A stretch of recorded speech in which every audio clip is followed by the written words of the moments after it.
안녕하세요. 저는 경력 16년 차 미용실을 운영하고 있는 미용사입니다. 전문대 미용학과를 다니면서 졸업 전부터 스텝으로 일을 시작해 지금까지 줄곧 미용 일만 해왔어요. 지금은 제 가게를 차려 일을 하고 있고요. 미용 일 자체도 저에게 천직으로 잘 맞아서 재미있게 일하는 데다 저에게 경제적인 여유까지 줬다 보니 제가 참 사랑하는 일입니다. 저는 아빠와 남동생과 살았어요. 엄마는 제가 대학생 때 불의의 사고로 돌아가셨거든요. 갑작스럽게 엄마가 돌아가시고 저도 참 많이 힘들었죠. 세상에서 가장 사랑하던 엄마가 그렇게 허망하게 가셨으니까요. 하지만 마냥 넋놓고 있을 수도 없었습니다. 그때 중학생으로 많이 어리던 동생에게는 엄마 자리가 필요했고 저는 엄마를 대신해 동생을 보살펴야 했거든요. 밤낮 없이 저희를 위해 열심히 일했던 아빠도 저에게 늘 미안하고 고마워하셨고요. 엄마의 빈자리는 늘 있었지만 그럴수록 아빠와 동생과 함께 잘 지냈습니다. 너무 힘들어하고 계속 그리워하면 엄마도 편하게 못 떠나실까 봐요. 저는 학교 다니면서 아르바이트도 하고 동생도 열심히 챙겼습니다. 주변에선 저보고 어른스럽다, 철이 빨리 들었다는 소리도 많이 하셨어요. 칭찬이었겠지만 상황이 그럴 수밖에 없는 상황이었죠. 겉으로는 씩씩하게 동생과 아빠를 잘 챙기고 제 일도 열심히 했지만 마음 한구석엔 고달픔과 외로움도 있었죠. 엄마한테 응석바지로 기대고 싶고 미용일 하는 거 힘들다고 징징대고 싶을 때도 많았거든요. 하지만 엄마가 안 계셨기 때문에 저는 그런 마음을 꾹 참고 스스로를 다독이면서 살았습니다. 학교 졸업 전 한 대형 미용실에서 스텝으로 일을 하게 되었어요. 그때부터 한 번도 쉼없이 일만 했습니다. 미용사로서 더 잘 되고 싶은 욕심도 있었고 또 나중에는 제 샵을 차리겠다는 목적도 있었지만 동생도 있었고 제가 돈을 열심히 벌어야 된다는 생각 때문에 더 열심히 달려온 것도 있었죠. 그렇게 10년 넘게 남 밑에서 일을 하다가 드디어 제 샵을 차리게 되었습니다. 내 샵이니까 손님들에게도 더 잘하고 돈도 많이 벌어야지 그렇게 결심을 했어요. 제 미용실이 어느 정도 안정권에 접어들 때가 됐을 때는 동생도 이미 커서 대학 졸업 후 일을 하고 있었습니다. 그쯤 되니 저도 마음 한구석엔 외로움이 크게 느껴졌어요. 제 친구들은 제가 이제 결혼할 마음이 있어서 그런 거라고 하더군요. 저도 그동안 내색 못하고 악착같이 살아온 제 마음을 달래줄 그런 좋은 남자 만나고 싶더라고요. 그러던 와중 그 남자를 만나게 됐습니다. 같이 미용 일을 하는 친구의 소개로 만나게 된 남자인데요. 저보다 4살이 많고 전자담배샵을 운영하고 있었어요. 외모도 제 스타일이고 성격도 착하고 좋았습니다. 외모만 보면 성격이 있게 생겼는데 성격은 반전이었어요. 착하고 싫은 소리 못하고 저한테 참 많이 맞춰주었죠. 저는 마치 오빠처럼 넉넉한 마음에 그 남자에게 푹 빠졌고 저희는 열렬히 연애를 했습니다. 그리고 2년간의 연애를 이어오다가 결혼을 하기로 약속했죠. 착하고 배려심 많은 사람이니까 결혼해서도 좋은 남편, 좋은 아빠가 될 거라고 생각했고 결혼도 큰 무리 없이 준비가 잘 되어가고 있었어요. 그런데 그때 저에게는 청천벽력 같은 일이 생기고 말았습니다. 바로 저희 아빠가 췌장암에 걸리신 거였죠. 눈앞에서 하늘이 무너지는 것 같은 심정이 어떤 건지 알겠더군요. 엄마 돌아가시고 내가 유일하게 기대고 의지하는 아빠였는데 아빠마저도 그런 끔찍한 병에 걸리셨다니요. 그맘때 아빠는 계속 피로해하셨고 살도 자꾸 빠지셨어요. 입맛도 없으시다 그러고 소화도 잘 안 되신다고 하시고요. 걱정이 돼서 몇 번이나 병원에 가보시라 했었습니다. 하지만 아빠는 자기 몸은 자기가 잘 안다고 괜찮다고만 하셨어요. 결국 제가 억지로 검진권을 끊어서 예약까지 잡았죠. 무조건 가시라고요. 그런데 거기서 췌장암이 발견된 겁니다. 이미 진행이 많이 됐고 손쓰기에도 이미 늦었다고 하더라고요. 그 소리를 듣는데 믿기지가 않았어요. 아빠가 소화가 안 되고 속이 자꾸 안 좋다고 하시니 위염이나 장염 정도이겠거니 했습니다. 아빠한테 술 좀 줄이시고 몸 관리 좀 하시라고 잔소리를 하려 했었죠. 그런데 췌장암이라는 겁니다. 너무나도 가혹한 병이었죠. 아빠도 너무 가여웠습니다. 고생만 하셨는데 자식들 다 키워놓고 나니 이제 와서 췌장암이라뇨. 게다가 저나 동생에게도 정말 암담한 일이었죠. 엄마에 이어 아빠까지. 어떻게 이런 일이 생기나 싶고요. 동생과 저도 부둥켜 안고 참 많이 울었어요. 참 하늘도 너무한다 싶었죠. 아빠가 그렇게 아프게 되시자 준비 중이던 결혼 준비는 당연히 스탑이 되었습니다. 저는 아빠의 항암 치료에만 집중하기로 했어요. 그때 제 미용실에서 같이 일을 하던 후배 디자이너가 있었는데 그 후배에게 거의 가게는 맡기다시피 하고 저는 아빠 병원으로 오가며 간병에만 집중하게 됐어요. 아무리 췌장암이 경과가 좋지 않은 암이라고 할지언정 저희 아빠만큼은 꿋꿋하게 버티실 거라 믿었습니다. 하지만 하루가 멀다 하고 말라가고 초췌해져 가는 아빠를 지켜보며 힘든 항암 치료를 버티는 아빠를 보며 병실 밖 복도에서 정말 많이 목 놓아 울었습니다. 제발 우리 아빠를 살려달라고요. 엄마는 허무하게 보냈지만 아빠만큼 보낼 수 없다 생각하며 제 나름대로 정말 열심히 간병을 했어요. 남자친구도 저희 아빠 병실에 종종 와서 위로를 많이 해줬는데 정말 힘이 많이 되더라고요. 그러던 어느 날 여느 때처럼 아빠께 갔는데 그날따라 아빠가 안색도 너무 좋으시고 훨씬 편해 보이시는 겁니다. 아빠도 평소보다 훨씬 컨디션이 좋다고 하셨고요. 그날 저에게 이런저런 얘기도 많이 하셨어요. 열심히 살아주는 제가 참 고맙고도 미안하셨다고. 엄마 대신해서 동생 챙겨주고 아빠 챙겨주고 저보고 정말 최고의 딸이라고 하시더라고요. 저는 아빠께 꼭 마음 다잡고 힘내시라며 아빠까지 돌아가시면 나 고아라고 딸내미랑 아들내미 고아 만들 거 아니면 꼭 버티시라고 했습니다.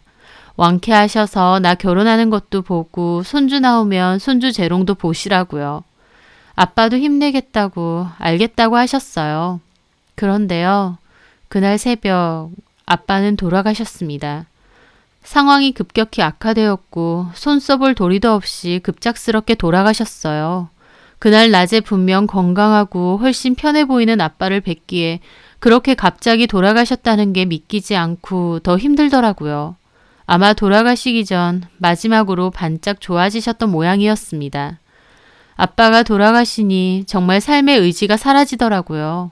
나를 지탱하고 있던 든든한 끈이 떨어져 나간 느낌이라고나 할까요? 저는 펑펑 울면서 남친에게 전화를 했고 남친은 제정신이 아닌 저를 대신해 상주 역할을 대신해서 빈소 마련하는 것을 도와주었습니다. 아빠의 장례식이 진행되는 동안 저는 너무 많이 울고 제정신이 아니었어요. 동생도 많이 울고 힘들어했는데 남친 덕분에 장례는 무사히 치르게 되었습니다.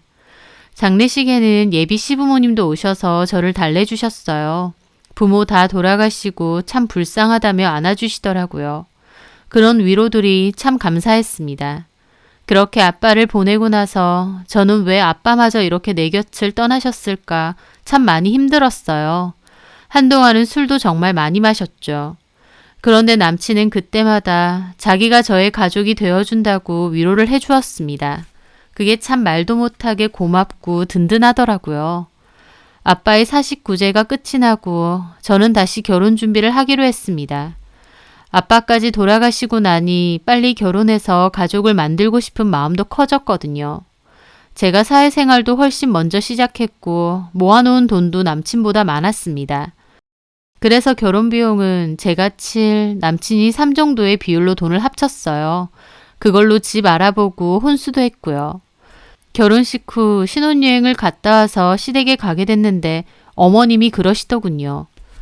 네가 이제 부모가 다 없으니 얼마나 부모정이 그립겠어.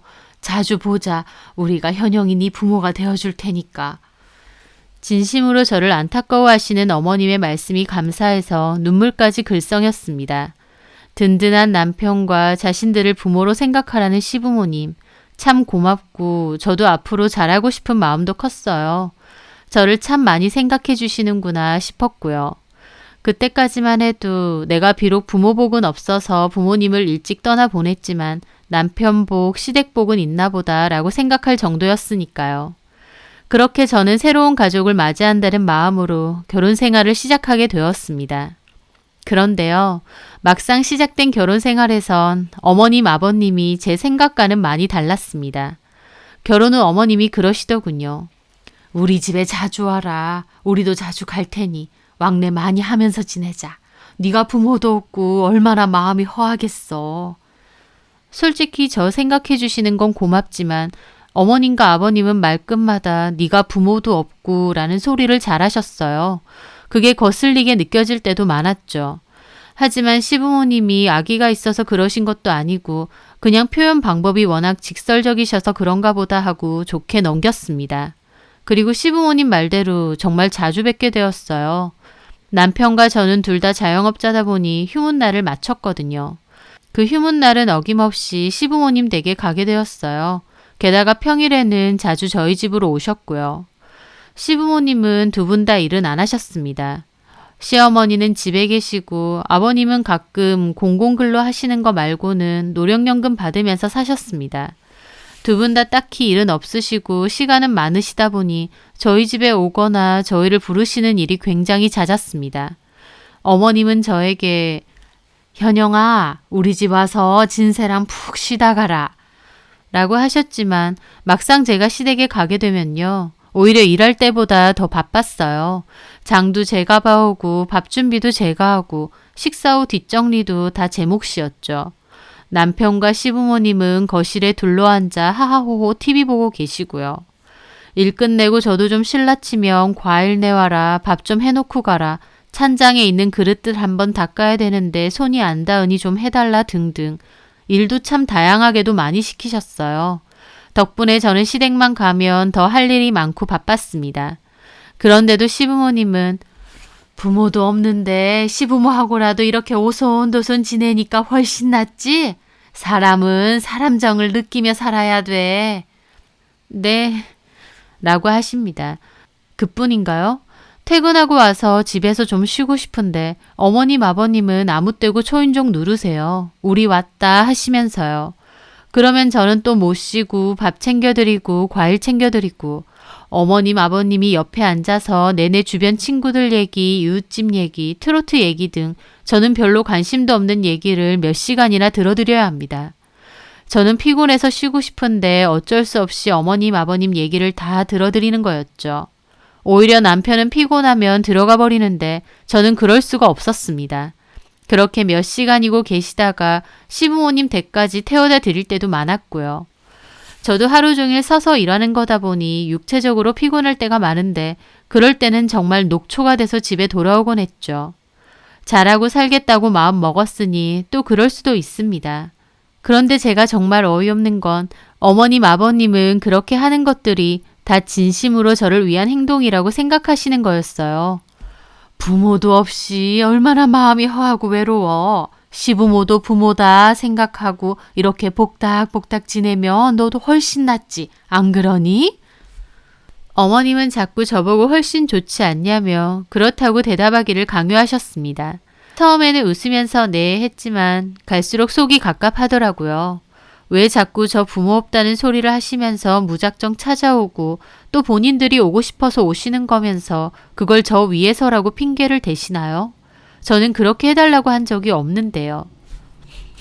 막말로 진짜 부모님이셨으면 일하고 와서 피곤한 저 붙잡고 밥 달라고 하고 몇 시간이나 얘기를 할 게 아니라 들어가서 푹 쉬라고 하셨겠죠.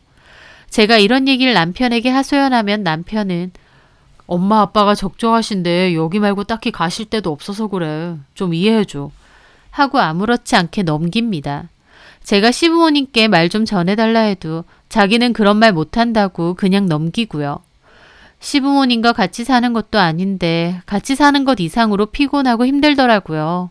그렇게 시간이 지나니 나중에는 저희 집만 찾아오시는 게 아니라 제 가게까지 찾아오셨어요. 처음에는 새치 염색하셔야 된다고 하셔서 흔쾌히 오시라고 했죠. 어머님도 아버님도 제가 정성껏 염색해 드렸습니다. 어머님은 집에서 하는 것보다 확실히 낫다면서 종종 오겠다 하시더라고요. 그런데 그 후로 정말 2, 3일에 한 번꼴로 계속 찾아오시는 거예요. 딱히 머리할 게 없어도 그냥 무작정 오셔서 뒤에 앉아 계십니다. 제가 하는 미용실은 규모가 그렇게 크지는 않아서 대기하는 소파도 하나뿐인데 거기에 시부모님 두 분이 다 앉아 계시니 정작 손님들은 앉으실 데가 없었어요. 그렇다고 시부모님께 도로 가시라고 할 수도 없고 정말 곤란할 때가 한두 번이 아니었죠. 한번 오시면 마음대로 차나 커피를 타서 앉아 계시면서 자꾸 저한테 말을 거시는 겁니다. 그러면서 또 저는 알지도 못하는 주변 친구 얘기, 먼 친척 얘기, TV에 나온 트로트 가수 얘기 꾸역꾸역 들으면서 리액션까지 해야 했죠. 미용일이라는 게 머리도 해야 하지만 고객님과의 의사소통도 중요하잖아요. 그런데 어머님, 아버님이 뒤에서 내내 큰 소리로 저한테 얘기를 하고 저는 어쩔 수 없이 맞장구를 쳐야 되니 앉아있는 손님들도 불편해하셨어요. 저한테 따로 저분들은 누구시냐고 너무 시끄럽다고 조용히 머리 받고 싶다고 항의를 하신 분들도 있었죠. 저는 시부모님께 좋게도 말씀드렸어요. 자리가 많이 없으니 불편하시지 않냐고. 손님들도 불편해하니 가게에는 웬만하면 안 오시면 좋겠다고요. 하지만 저희 시부모님, 그냥 엄마 아빠 왔다고 생각해. 불편하긴 뭐가 불편해. 자꾸 그러시면서 제 얘기는 들은 척도 안 하시고 더 보란듯이 오시는 겁니다. 무료하고 적적하셨던 시부모님 일상에 저희 가게에는 무척이나 재미있는 곳이셨나 봅니다. 몇 번 제가 용돈을 따로 드리면서 식사하러 나가시라고 한 적도 있고 집에 가시라고 택시도 잡아드린 적이 있어요. 하지만 나중에는 친구분들까지 데리고 와서 머리 좀 공짜로 해달라고 그러십니다. 그렇게 오시면 또 몇 시간 얘기하다 가시고요. 일에까지 방해가 되니 미치겠더라고요. 결국 다시 남편에게 말했죠. 어머님, 아버님, 우리 가게 좀 그만 오시라고 하면 안 돼? 왜? 저번에도 말했잖아. 오시면 내내 고객 소파에 앉아서 몇 시간이나 큰 소리로 얘기하신다고. 내가 바빠 죽겠는데 그걸 어떻게 다 들어드려. 에이, 미용실이 원래 그런 데잖아. 서로 수다 떨고 사랑방같이. 우리 가게에는 젊은 사람들이 대다수야. 그런 사람들 조용히 머리만 받고 가고 싶어 한다고. 근데 내가 그걸 엄마 아빠한테 어떻게 말하냐? 왜 말 못해? 나 그런 말 못해. 자기가 말하든가. 그러면서 남편은 저에게 말하라며 쏙 빠집니다. 속이 갑갑하더라고요. 결혼 전 착하고 배려심 많고 내 말 잘 들어주는 남자라고 생각했는데 막상 결혼하고 보니 그게 아니라 우유부단하고 할 말도 제대로 못하는 사람이었던 겁니다. 차라리 자기 가게로 가면 안 돼? 우리 가게 좁잖아. 앉을 데도 없는데 뭐. 엄마 아빠가 자기 가게가 편하고 재밌나 봐. 나는 일하는 건데 너무 힘들다니까. 자기가 무조건 말해줘. 가게로 자꾸 찾아오지 마시라고. 그리고 우리 집도 그만 좀 오시라고. 결혼하고 나서 우리 데이트 한번 못 해봤어. 쉬는 날이면 맨날 시댁 가거나 아니면 어머님 아버님 불쑥불쑥 찾아오시고. 자기가 분명히 말 좀 전해줘. 알았지? 제 말에 남편도 한숨을 푹 내쉬더라고요. 그런데 도대체 어떻게 말을 전한 건지 어머님과 아버님이 미용실로 찾아와서 저한테 난데없이 따지시는 겁니다. 현영아, 너 진세한테 우리 좀 그만 오라 그랬다면서? 손님들도 다 있는데 그러시길래 제가 겨우 달래서 밖으로 나갔어요. 우리 오는 게 그렇게 싫으니? 싫은 게 아니라 전에 말씀드렸잖아요. 저희 가게가 좁아서 앉아 계실 곳도 마땅치 않고 또 손님들도 불편해하시고. 누가 불편해하는데? 차라리 진세 씨 가게로 가시는 게 어떠세요? 너 지금 우리 쫓아내는 거냐? 쫓아내는 게 아니라요. 진짜 섭섭하다 너. 결혼할 때 내가 뭐라고 했어? 너 부모 없어서 우리라도 너한테 부모처럼 해준다고 했지? 우리는 좋은 마음으로 너한테 그렇게 하겠다고 한 거야. 너도 좋다고 했고. 근데 너는 부모한테 이렇게 구니? 어머님, 저 일하는 거잖아요. 해! 누가 뭐래? 너 일하는데 우리가 못하게 하는 거 있니?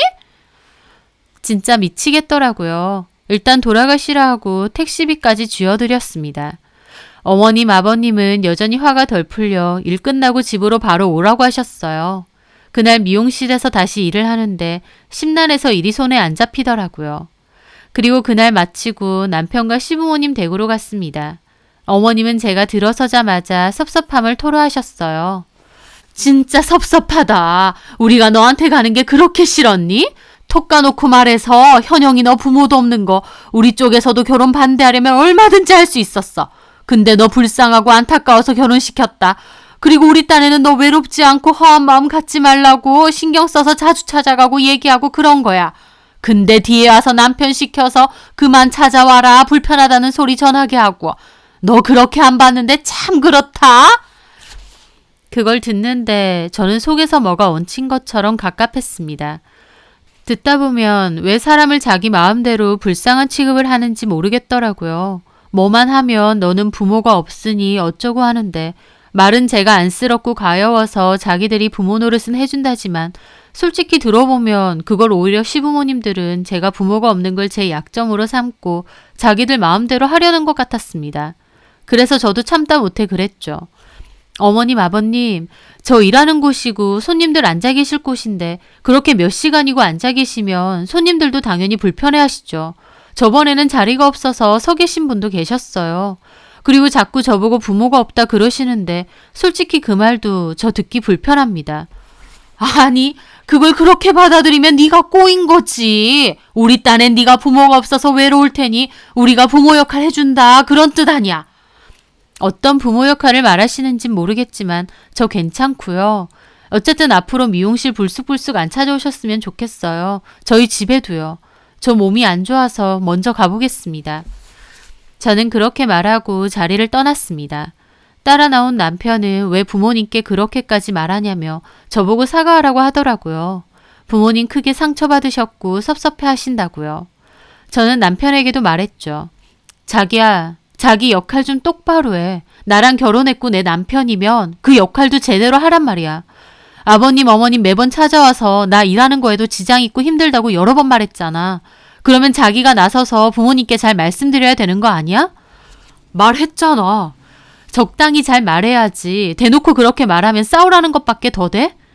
말하라고 해서 한 건데 왜 또 나한테 그래? 우리 부모님 입장에선 적적하신데 며느리 가게 가서 이런저런 얘기도 하시고 그러니까 좋으신가 본데 자기가 그 정도도 이해 못해? 자기도 부모님 다 돌아가신 거 속상해하고 외롭다 했잖아. 우리 엄마 아빠야 며느리도 자식이니까 자식처럼 생각하고 그러시는 거 아니냐고. 저는 코웃음을 쳤죠. 진짜 나를 자식처럼 생각하시는 거 맞아? 쉬는 날 쉬지도 못하게 틈만 나면 오라고 하시고 아니면 불쑥불쑥 집에 아무 때나 오시고 불편하다고 말씀드렸는데도 꾸역꾸역 가게까지 오시고 나를 진짜 자식처럼 생각하시는 거면 그렇게 안 하실 거잖아. 봐봐. 정작 자기 아들 가게는 안 가시는 거. 우리 가게는 부모님 와 있어도 어차피 앉아 계실 자리도 없어. 우리 가게는 자리가 많아서 앉아 계셔? 기어코 앉아있는 손님들까지 밀어내서 앉으시는데? 남편은 자기 부모님에게는 한마디도 못하면서 저는 잘도 나무라더라고요. 그날 남편과 꽤 크게 싸우게 됐는데 제가 느낀 건 정말 말이 안 통한다는 거였습니다. 제가 무슨 말을 하든 제가 너무한 거고 며느리한테 더 이상 오지 말라는 소리 들은 자기 부모님은 안쓰럽다고만 생각하더군요. 저는 그날 많은 생각을 했습니다. 엄마에 이어 아빠까지 돌아가셨을 때 부모 자리 대신해 주신다고 말하셨을 때요. 시부모님께나 남편에게나 그 마음이 참 고마웠습니다. 그런데 막상 보니 제게 부모님 역할 해준다는 좋은 핑계 하나 들고 순전히 자기들 마음대로 하고 있는 거였어요. 그러면서 말은 자꾸 저 위한다고 하면서요. 저는 원하지도 않고 해달란 적도 없는데 다 저를 위한 거랍니다. 결혼이 이렇게 피곤한 건가, 남들도 이렇게 사는 건가 깊은 고민에 빠져있던 때 결정적인 일이 터졌습니다. 그날은 동생이 타지에서 일하다가 오랜만에 저희 집에 온 날이었어요. 동생은 회사 기숙사에서 살다가 자취방을 얻어서 나갔거든요. 아빠와 저, 동생이 함께 살던 원래 본갓집은 아빠 돌아가시고 정리를 했고 그 돈은 동생에게 줬어요. 잘 들고 있으라고요. 그리고 동생은 그 돈의 일부로 자취방을 구해서 혼자 살고 있는데 모처럼 놀러 온다고 한 거였습니다. 저는 오랜만에 동생 놀러 온다니까 좋았죠. 동생도 저도 각자 바쁘다 보니 얼굴 보기가 힘들었거든요. 동생이 집에 오면 같이 치킨도 시켜 먹고 하루 자고 놀다가 가기로 했습니다. 동생이 올 때랑 제가 집으로 돌아갈 때가 시간이 얼추 맞을 것 같아서 비번을 알려줬어요. 밖에서 기다리지 말고 먼저 들어가 있으라고요. 그리고 집에 도착했는데 집에는 동생만 있는 게 아니었습니다. 시부모님도 함께 계셨어요. 동생이 먼저 저희 집 도착해서 집에 들어가 있는데 잠시 후 시부모님이 찾아오셨답니다. 그래서 동생이 문을 열어드렸고요. 저희 집 거실에 앉아 뚱한 얼굴로 저를 보고 계시고 동생도 불편한 얼굴로 어정쩡하게 앉아있는데 그 모습을 보는 순간 속이 참 갑갑하더라고요. 어머님, 아버님, 어쩐 일이세요? 이 근처에 볼 일이 있어서 왔다가 잠깐 들렸는데 사돈 총각이 와 있더라고? 네, 제가 들어가 있으라고 했어요. 너는 우리한테는 비번 안 알려주더니 동생한테는 잘도 알려준다? 어머님은 뭐가 마음에 안 드는지 또 비꼬시더라고요.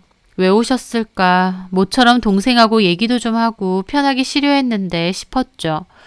식사는 하셨어요? 안 했지. 너 오는 거 기다리느라. 그럼 뭐 식사라도 준비해 드릴까요? 말이라고 하니 그러면 굶고 갈까? 저는 집에 먹을 게 없어서 그냥 배달 주문한다고 했습니다. 어머님, 아버님 좋아하시는 아구찜으로요. 또 배달? 아휴, 우리 진세는 맨날 뭐 먹고 사는지 몰라. 너 언제 한번 내가 와서 살림 좀 알려줘야겠다. 네가 엄마 없이 자랐다 보니 그런 걸 잘 모르는 것 같아. 그 말에 저는 또 저러는구나 했는데 오히려 거실에서 듣고 있던 동생 표정이 안 좋더라고요. 저는 괜히 동생 보기도 민망해서 기분이 안 좋았죠. 그렇게 아구찜과 아구탕을 시켰고 시부모님과 동생 그리고 뒤늦게 퇴근하고 온 남편까지 둘러앉았습니다. 어머님, 아버님은 아구찜에 있는 아기살들을 건져다가 자꾸 남편 앞접시에 올려두셨고 동생은 깨작거리면서 콩나물만 먹고 있었습니다. 그런데 어머님이 제 동생한테 그러는 겁니다. 팍팍 좀 먹어요, 사돈총각. 왜 이렇게 깨작거리고 있어? 맛 없어요? 아니요. 아휴, 가만 보고 있으면 안쓰럽다, 안쓰러워. 갑자기 동생 보고 안쓰럽다고 해서 저나 동생이나 어리둥절했죠. 아니, 본가라고 갈 데가 없으니 누나 집으로 온 게 안쓰럽다고. 부모도 없고 돌아갈 집도 없으니 얼마나 불쌍해. 가만 보고 있으니 짠해서 그래. 그 말을 듣는데 진짜 어이가 없더라고요. 저에 이어 이제는 놀러온 동생까지 안쓰럽고 불쌍한 취급을 하는 겁니다. 동생도 좀 기분 나쁜 것 같았고요. 저는 남편에게 어머님 저지 좀 하라고 눈치를 살짝 줬는데도 남편은 모른 척 아구찜만 잘도 먹고 있더라고요. 그래서 제가 애써 화를 누르며 그랬죠. 누나가 동생 네 집 올 수 있죠. 올 수는 있지. 근데 돌아갈 본가가 없으니 누나네 집에 온 거 아니야. 사돈 총각 보면 짠해서 그래. 들어보니까 어렸을 때부터 엄마도 없이 살았다며. 엄마도 없이 살아왔다 생각하면 얼마나 불쌍해. 근데 이제는 아빠까지 없으니 고아잖아, 고아. 아휴, 사돈 총각 여자친구는 있어요? 장가나 들 수 있을까 몰라. 부모도 없는 고아를 어느 집에서나 좋다고 할까. 그 말을 듣는데 참을 수 없게 열받더라고요. 공부도 잘해서 좋은 직장 들어갔고 착하고 씩씩하게 잘만 사는 내 동생을 자기들 마음대로 불쌍한 취급에 고하니 뭐니. 동생 앞인데 이런 모습 보여주기 싫어서 꾹꾹 참았는데 동생이 겨우 하나 집으려는 아기살을 어머님이 젓가락으로 낼름 뺏어서 남편한테 주는 거 보고 결국 폭발했습니다. 들고 있던 수저를 상에 탁 내려놨죠. 아우, 깜짝이야. 뭐 하는 짓이냐? 어른들 식사하는데. 저는 이를 악물며 말했습니다. 식사까지만 하시고 그만 나가주세요. 뭐? 얘 뭐라는 거야? 제 말에 어머님, 아버님 난리가 났습니다. 남편도 저 말리고요. 너 왜 그래? 도저히 못 참겠다. 나만 보면 맨날 부모도 없어서 어쩌고 하시는 것도 열받는데 이제 가만히는 내 동생한테까지 왜 함부로 말하세요? 제 말에 어머님은 참 하시면서 따지셨습니다. 뭘 함부로 말해? 내가 뭐라고 했는데? 저나 제 동생이 왜 어머님, 아버님한테 불쌍한 취급 받아야 되냐고요. 저희가 어머님, 아버님한테 돈을 달라고 했어요? 쌀을 달라고 했어요? 어련히 알아서 잘 살고 있는데 뭔데 자꾸 나서서 부모가 없고 어쩌고 하시냐고요. 저도 못 참고 큰 소리로 따졌죠. 동생도 당황해하면서 제 팔을 잡더라고요. 그런데 제가 그렇게 소리치자 어머님은 벌떡 일어나서 화를 내시더군요.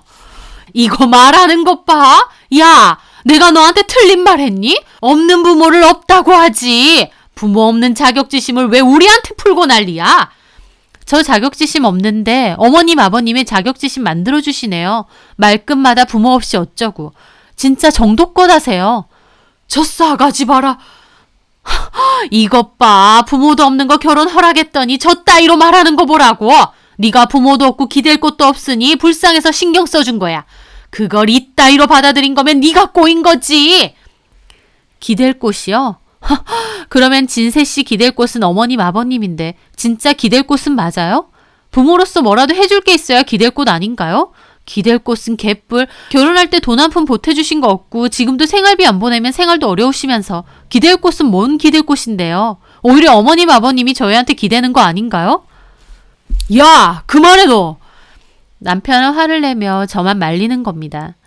저는 제 팔을 잡은 남편을 뿌리치는데 어머님이 핏대까지 올라서 따지시더라고요. 야, 내가 내 아들한테 생활비 받겠다는데 네가 뭔데 그딴 소리야? 내 아들이 주는 생활비 갖고 네가 뭔데? 아, 엄마. 아들한테 받는 생활비는 무슨. 그 생활비 진작부터 내가 주는 거예요. 알고 하는 소리세요? 그 말에 어머님과 아버님도 당황하시더라고요. 그 말은 정말입니다. 어머님, 아버님께 드리는 생활비 제가 드린 지 꽤 됐어요. 결혼 직전부터요. 남편 하는 가게가 장사가 안 된 지 꽤 됐고 월세 내기도 빠듯하다고 했습니다. 결혼 전에도 힘들다면서 그런 얘기를 하길래 대강 사정은 알고 있었고요. 폐업 한 해 만에 소리까지 하면서 꾸역꾸역 버티고 있는 상황이었거든요. 부모님 생활비 드릴 돈도 마땅찮다길래 일단 부모님 생활비는 제가 보내드린다고 했습니다. 결혼 전이었지만요. 어차피 결혼할 거기도 했고 아빠 돌아가시고 도움받은 거 그런 게 다 너무 고마워서 흔쾌히 제가 생활비 대신 드리기로 했던 겁니다. 다만 남편 가게가 너무 안 된다는 걸 부모님이 아시면 걱정하실까봐 별다른 얘기는 안 하고 남편이 보내듯이 제가 그냥 보내드린 거였죠. 시부모님은 제가 드리는 거 당연히 모르고 자기 아들이 매번 보내주는 줄 알았던 거고요. 결혼하고 나선 저희 신혼집 생활비도 제가 다 충당했었습니다. 남편은 가게 문을 닫아야 되나 말아야 되나 했었으니까요. 그때는 저도 다 좋은 마음이었죠. 그러니까 시부모님 생활비까지 흔쾌히 드린 거고요. 아빠 돌아가시고 자기들을 부모처럼 생각하라며 너무 외로워하지 말라는 그 말 한마디가 너무 고마워서 자처해서 한 겁니다. 근데 막상 결혼하고 보니 말만 부모처럼 생각해라 어쩌라 하면서 무슨 약점 잡은 시종 부리듯이 저를 대했던 거였죠. 어머님과 아버님은 제가 생활비를 드린다는 걸 알고는 움찔하셨지만 이내 다시 화를 내셨어요. 그까지 돈 좀 보낸다고 시부모 알기를 우습게 봐. 너 행동 똑바로 해. 네가 그렇게 하면 부모 없어서 그렇다는 소리 들어. 끝까지 참 너무하시더군요.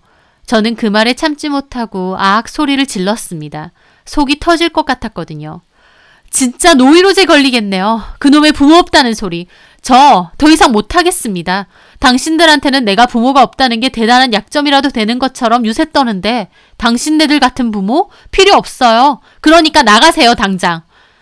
저는 나가시라고 어머님 아버님을 떠밀자 남편까지 저를 우악스럽게 잡아 말리는 겁니다. 미쳤어? 그만해! 하지만 그 와중에 제 동생이 남편을 잡았죠. 매형 왜 이러세요? 누나 팔 놓으세요. 뭐야? 안 놔? 못 놓습니다. 들어보니까 툭하면 우리 누나 부모 없다고 무시했나 본데 당신들이 뭔데 우리 누나를 무시해요? 동생도 화가 나서 따지더라고요. 평소에 예의 바르고 착한 앤데 누나 당하는 걸 보니 동생도 꼭지가 돈 모양이었죠. 남편과 동생까지 싸울 지경이었고 저는 말리면서 남편에게 따졌어요. 나가! 너네 부모님 모시고 나가라고! 내가 왜 나가는데? 그럼 너네 부모님이라도 쫓아내던가. 뭐야? 남편은 저와 동생을 노려보고 시부모님은 제 뒤에서 욕하면서 곡소리 내고 남편은 씩씩대다가 일단 시부모님 모시고 나가더라고요. 집은 한순간에 개판이 되었죠. 그렇게 남편과 시부모님이 나가고 저는 자리에 주저앉았고 동생은 괜찮냐고 물을 떠다 주더라고요. 너까지 이런 꼴 당하게 해서 미안해. 아니야. 나보다 누나가 마음고생 많았겠네. 허구한 날 저런 소리 하셔? 진짜 나도 더 이상은 못 참겠다. 그 일이 있고 저는 그날 마음의 결단을 어느 정도는 내렸던 것 같습니다. 그날 밤 늦게 남편이 돌아왔고 얘기 좀 하자고 하더군요. 처남은? 그 난리를 겪었는데 여기 있고 싶겠어? 그냥 자기 집 간다고 가더라. 그러게 왜 처남 앞에서 엄마랑 싸우고 난리야? 저는 그 말에 뒷목을 잡았죠. 너네 엄마가 먼저 긁는 소리는 못 들었니? 가만히는 내 동생더러 고하니 뭐니. 그런 소리 듣고 내가 참아야 돼? 엄마가 없는 소리 한 것도 아니고 원래 말투 자체가 그런 분이고 몰랐던 것도 아니잖아. 원래 말투가 어떤지 내가 어떻게 아는데? 너네 엄마지 우리 엄마야? 그리고 원래 말투가 어떻든지 며느리가 몇 번이나 불편하다고 싫다고 했으면 조심하셔야 되는 거 아니야? 바득바득 그런 소리를 자꾸 하시는 이유가 뭔데? 말은 내가 부모가 없어 불쌍하니 뭐니 하지만 결국 자꾸 나한테 상기시키는 거잖아. 너 부모도 없고 기댈 곳도 없는 처지니까 알아서 우리한테 잘해라. 그런 뜻인 거 내가 모를 줄 알아? 우리 엄마 그렇게 속뜻 가지고 말하는 그런 사람 아니야. 참나 끝까지 지네 엄마 편. 내가 말했지 당신 역할 똑바로 하라고. 이게 역할 똑바로 하는 거야? 나한테 든든한 가족이 되어줘. 웃기고 있네. 말은 든든한 가족이라면서 네 부모만 편들고 있니? 우리 그만하자. 갈라서. 뭐? 이혼이 쉬워? 겨우 이깟 일로 무슨 이혼이야? 돌아가신 아버님도 이깟 일로 이혼한다고 하면 얼마나 어이없어 하시겠냐? 우리 아빠 들먹이지 마. 우리 아빠랑 뭐 얼마나 한다고. 그리고 우리 아빠라면? 곱게 키운 딸내미 이런 취급받고 사는 거 아시면 당장이라도 먼저 갈라서라고 하실 뿐이야. 그래, 나 엄마 아빠 다 돌아가셨어. 하지만 우리 엄마 아빠 정말 좋으신 분이었고 나한테 부당한 일, 잘못된 일은 참고 살지 말라고 가르쳐 주셨어. 나 귀한 사람이고 함부로 취급받을 사람 아니라고 하셨으니까. 나 오히려 엄마 아빠 생각해서라도 더 이상 너랑 못 살아. 너네 부모님 모시고 잘 살아. 부모 있는 유세 잘 떨면서. 저는 그 말을 끝으로 방으로 확 들어갔습니다. 그날 남편이 끝까지 자기 부모님 편만 들고 저한테 나무라는 걸 보니 저도 더 이상은 만정 떨어져서 못 살겠더라고요. 그렇게 남편과 저는 냉전 상태가 되었어요. 저도 너무 홧김에 이혼하자고 한 건 아니었나 이혼 문제에 대해서 수많은 고민을 했습니다. 하지만 그 와중에 어머님이 전화로 이혼이 그렇게 쉽냐고 부모 없다고 이혼 결정도 그렇게 쉽게 하느냐고 따져대시는 거 듣고 정말 이거는 아니다 싶었죠. 더 이상은 이 집과 얽혀서 살지 않겠다. 그냥 끝내겠다 결심이 섰습니다. 남편만이라도 확실히 선을 그어주고 제 편이 되어줬다면 저도 이혼까진 안 했을 거예요. 하지만 남편 역시 그런 역할을 해줄 것 같지도 않았고 애초에 제 편도 아니었습니다. 그리고 이미 아니다 싶은 걸 깨달았는데 남들 보는 눈 때문에 꾸역꾸역 같이 살고 싶지도 않았고요. 결국 저는 남편에게 이혼 통보를 했고 남편은 이혼 못 해준다고 버텼어요. 그렇게 이혼 소송까지 가게 됐죠. 하지만 오랜 소송 끝에 결론적으로는 혼인생활 유지가 힘들 것 같다는 결과와 함께 이혼도 성립이 되었습니다. 애초에 제 지분이 많았던 집이었다 보니 법원에서 알려주는 금액 상정으로 남편 몫으로 해온 돈 지불하고 끝을 냈습니다. 이혼 소송 와중에도 어머님 아버님은 번갈아 전화와서 남의 아들 마음대로 이혼시키고 잘 살 줄 아느냐며 부모도 없이 사는 티내냐고 온갖 막말 다 퍼붓더라고요. 저 녹음 다 했고 경찰서에서 고소한다고 하니까 더 이상은 연락 안 하시더군요. 그런 자료는 다 이혼 소송 자료로 썼고요. 결혼 준비 도중 갑자기 아빠 돌아가셨고 세상에 나만 우뚝 떨어진 듯 너무 외롭고 힘들었습니다. 그 외롭고 힘든 마음을 새로운 가족으로 채워보려고 했었어요. 저한테 새로운 가족이 돼준다고 말해주는 게 너무 고마웠고요. 하지만 이제 와서 보니 그들에게는 제 슬픔이 약점이 되어 있더라고요.